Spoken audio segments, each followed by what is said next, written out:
Baking পাউডারের প্রধান উপাদান হল সোডিয়াম বাইকার্বনেট অর্থাৎ NaHCO3। অর্ধেক গ্লাস জল নিয়ে আমরা তাতে কিছু পরিমাণ বেকিং পাউডার যোগ করে দিলাম। দেখছি বুদবুদ বেরিয়ে আসছে, এগুলি আসলে কার্বন ডাইঅক্সাইডের বুদবুদ। জ্বলন্ত দেশলাই কাঠি ধরলে দেখতে পাচ্ছি নিভে যাচ্ছে।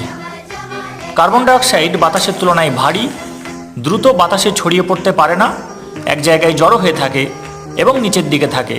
তাই জ্বলন্ত দেশলাই কাঠি কাছে নিয়ে গেলেই অক্সিজেনের অভাবে নিভে যাচ্ছে। এরপর আমরা কার্বন ডাইঅক্সাইড নির্গমনের হারকে দ্রুত করার জন্য এখানে দিয়ে দিলাম ভিনিগার। ভিনিগারে থাকে অ্যাসিটিক অ্যাসিড।